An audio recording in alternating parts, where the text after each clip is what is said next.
I just don't get it when I hear people say that the big box cheap weed killers don't work. They always do for me. I guess it's easier to just blame the product than it is to admit user error. My go-to is Spectracide Weed Stop for Lawns plus Crabgrass Killer, the orange label. If you're not sure which label is right for you, I've broken them all down into more detail than you'll ever need. That video is linked below. Once you watch it and pick your product, just follow these simple tips for surefire weed killing success. Spray when it's warmer. At least that's when I see the best and fastest results. Of course, you can treat with cool temperatures, but you'll have to wait longer for the weeds to disappear. Application should be made to actively growing weeds when daytime temps are between 45 and 90 degrees and not applied to Bermuda grass at 85 and above. Over-applied rates or at temperatures exceeding those recommended could result in damage to your lawn. Same goes for a lawn that is under stress or really dry.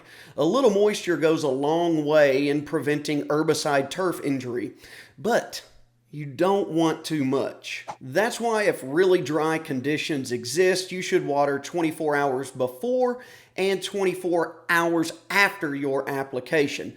Otherwise, you don't want to apply right before rainfall or irrigation. A dry period of 24 hours after an application is preferred for best results. You should start to notice that seeing success is really just the result of timing.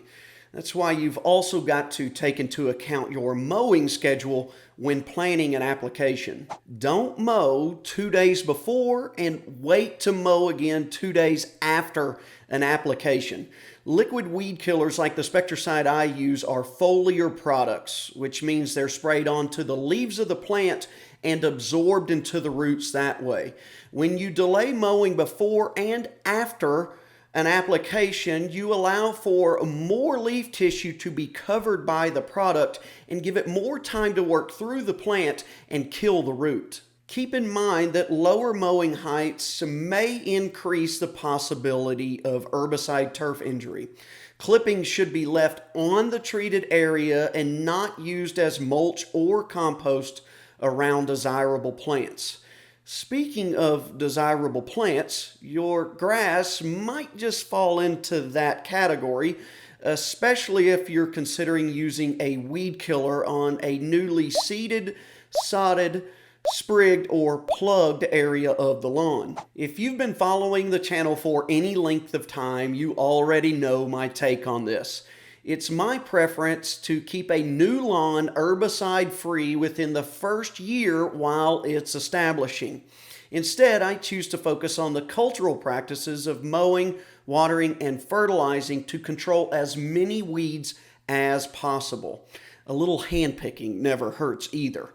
Now, that's not to say that you have to take that approach too. But if you decide to use an herbicide on a new lawn, there are a few things you should know first. If you've sprayed weed killer on an area that will be seeded, you need to wait about 4 weeks to seed after applying. Now let's say that you've already seeded and are getting anxious to kill weeds that are popping up. For Kentucky bluegrass, fine fescue blends, and perennial ryegrass, a treatment should not be made within 4 weeks after seedling emergence. For other newly seeded grasses, there's no point in getting in a rush and flushing all of your hard work and money down the drain over a few weeds. Wait to treat once the new grass is well established. That's usually about 6 weeks after seedling emergence or after the 3rd mow at the earliest. Let's pretend you don't seed and instead sodded, sprigged, or plugged your lawn.